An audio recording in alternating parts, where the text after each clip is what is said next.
สบายดีพี่น้องสบายดีทุกท่านสบายดีทุกคน พอกันที่เก่าพี่น้องตอนเช้าพี่น้องเอ้ยช่องน้องพายุยายมาปล่อยงัวเพราะว่าเข่งไม่บ้าจ้ะมาปล่อยงัวสิได้ลูกจ้ะเบ่งห้าหน้าทางงัวย่องพุ่นแบบว่างัวตัวนี้สิได้ลูกว่ะน้องมันเบ่งแห้งบริสังเกตว่างัวตัวนี้สิได้ลูกงัวถาเจยงัวถาพายุตัวที่สองนี่หัวสิออกเลย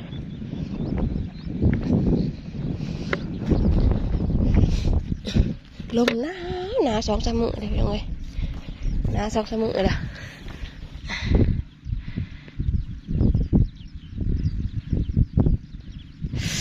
ลมวุ่นโทรศัพท์กับว่างเงินโป้งแห้งเขาได้ดับไปแป้งมือว่านก่อนเอากับเขาบอกมันบ่มีอะไรจักเดี๋ยวไปแป้งใช้สิบหาหลายๆห่านอยู่พี่น้องเอ้ยซื้อใหม่เขาบอกเงินบ่มีงบประมาณบ่หลายรายได้เขาบ่มีจักสิเนี่ยได้โอ้ย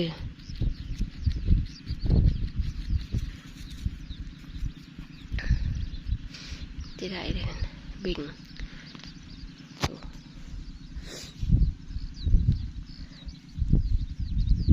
เมื่อถ้าเจอในคนม่าน2 โตผู้ใด3 โตนี่ได้พี่น้องเอ้ยถ้าเจอถ้าเขาหยุดนะเมื่อคนนะ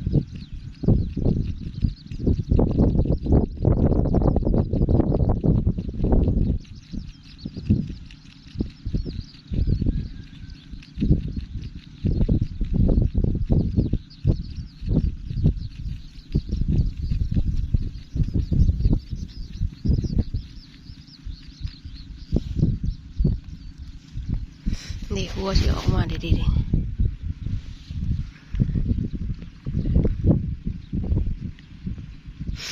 นี่นะคืบมีแล้วพี่น้องเอ้ยว่านกับคืบมืดมือแดดอยู่ห่างแดดชั่วข้าวหนาวเด้ใจยังไปว่าหนาวมันวิทยามหนาวยังว่าหนาวอยู่เดี๋ยวออกมาเลยหัวออกมาเลย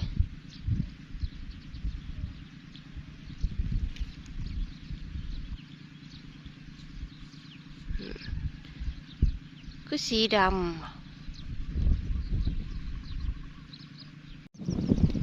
ยังมาออกอยู่พี่น้องจังหวัดแฉข้าเจ้ามาดึงออกเรื่อยๆได้นี่มันเอาหัวออกก่อนปกติเขาเอามันเอาขาออกปกติมันเอาขาออกนำขาออกก่อนเขาอันนี้พัดเอาหัวออกจากสีได้เสียจ้าให้ข้าเจ้ามาดึงออกให้ผมมีวะทัด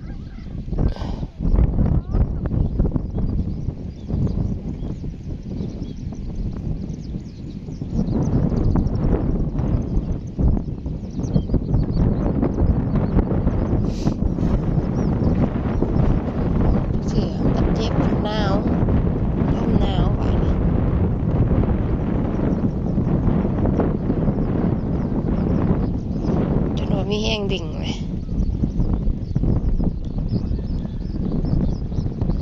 มีสิเป็นแพทย์เป็นหมอเลย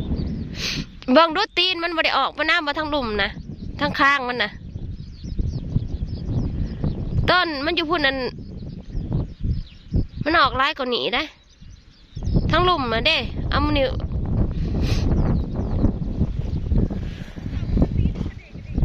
กันนั่นแล้ว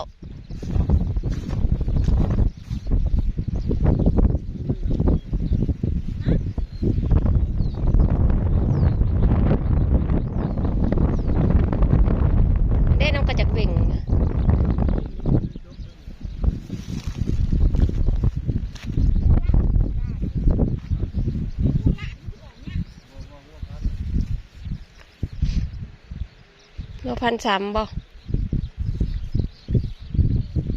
หัวมันบางใหญ่นะ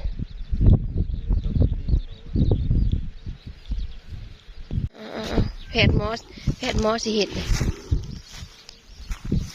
อยู่บังเด้อ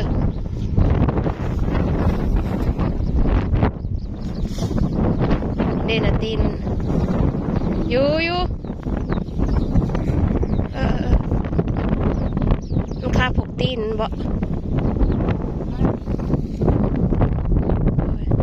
เด้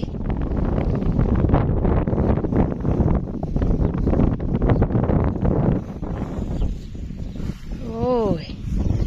ลูกผู้ที่สองก็ได้จังหวะจะออกยากแท้ๆอันเดียโอ้ยตีนมันผกชมพอ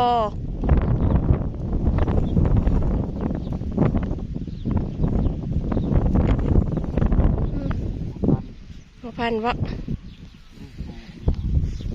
พอเมียนทำขอดงัวขนาดตีนบุงยาวเนี่ย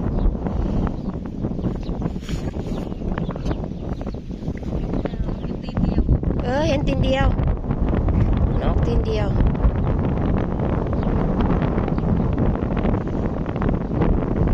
มันกระลำหาได้ตีนหนาตีนหลังเห็นบ่มันเสื่องบ่มันมี3 ตีน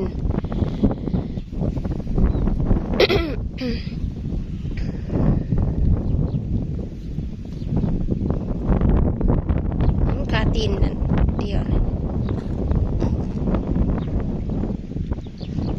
จกนอกออกมานำเด้อจกนอกออกมานำเด้อ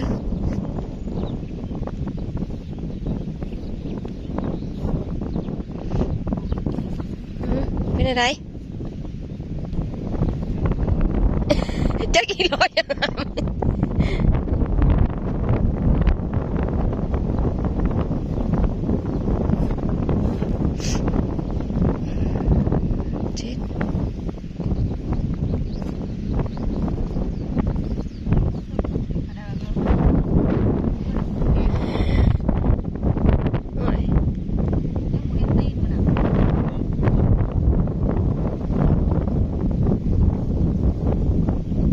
ขนาดนั้นแห้งพยันหัก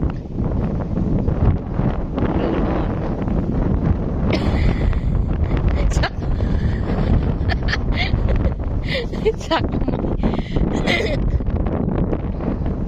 เจ้ายังนอนไม่ได้ตื่นตีนมันยาวเนี่ย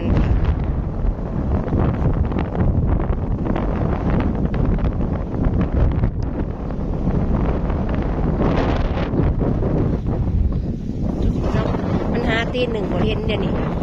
ยังมันสิรูปเขาได้ค่ะมันลูกบ่ได้ดอกมันสิดไปเปะใส่ถึงหน้ามีอย่างนี้ลูกเอามันคือบ่เห็นลูกในแขนแล้วมันบ่เห็นบ่ลูกแน่นกระโตมันน่ะในกระโตมันนั่นในขอต่อตัวนี้นะมันอันนั้นมันผับไหนมันเอาออกก็ได้จากชีวิตไปทางไหนเห็นโยมันทางมันซี่มันอันนั้นมันต้องเสี่ยน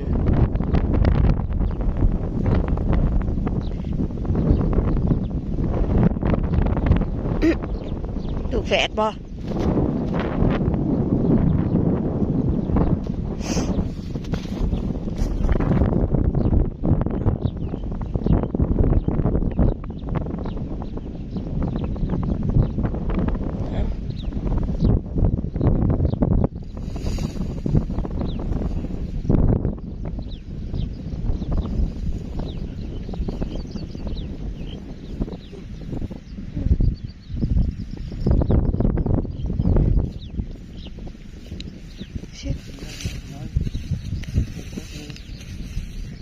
เจ็บเด้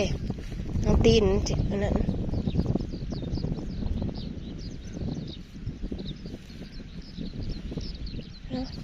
ท้องพายกระเสียน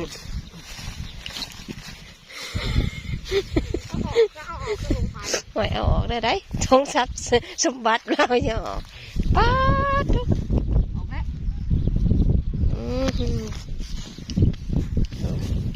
ทำขอดงูอ่ะย่างพอมีได้เด้อพี่น้องเอ้ยมือตาอยู่บ่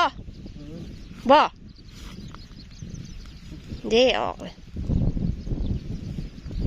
มันก็อยากให้ออกเพราะแห้งช้าจะก่อน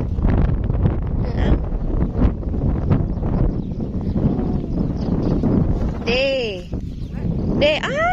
ทุกบักใหญ่ป้าทุกจกเอาหน้ามันวะ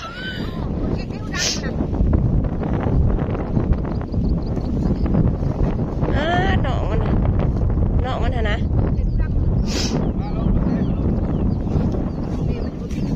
เขาหายดอก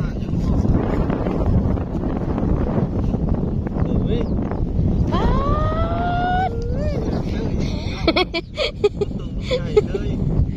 เจ้าพ่อมันจังบอกออกเนาะคำเป็นว่าง่วงละนั่นทุกลุกบ่ได้ทำได้เมื่อยปลอดภัยผมยิ่งต้นเนี่ยต้นแม่ต้นเทิกต้นแม่ให้ต้นเทิกจะมาตูบตับซะจ้ะตูบขักตูบแหน่เลยนี่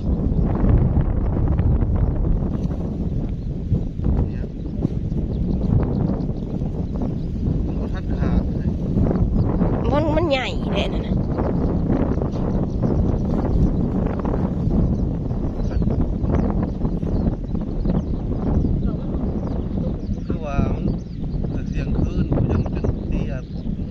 ปลูกมันดูตามือตาเมาเทิกบ่นี่ต้นกันต้นหนังกระเทิกว่าอยากได้ต้นแม่พูดว่าอยากได้ต้นแม่ต้นอันต้นตะมินหนังกระเทิกอันนี้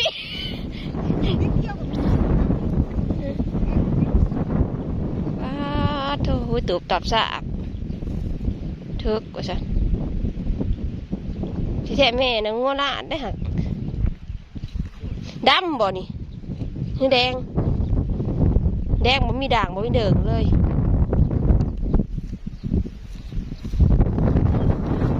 จักขามันนะขามันแข็งเลยนะขาต้นหลังนั้นมันบดอันนั้นเลยมันเหยียดเลย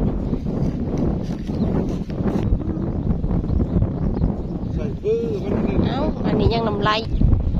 มีทำความสะอาดพี่น้องเอ้ยมือแม่มันคือบุรุษจักมันได้แต่เฮ้ยเขาได้มันเมื่อย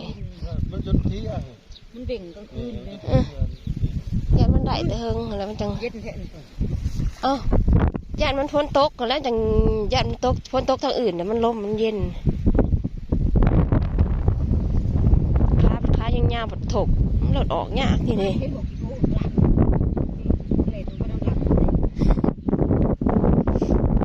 แม่พันในน้อยซะ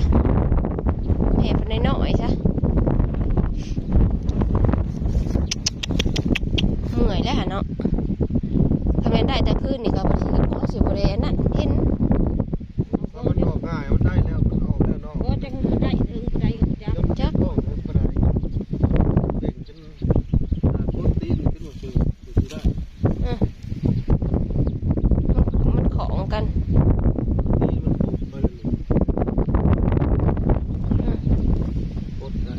หนาวเลยค่ะ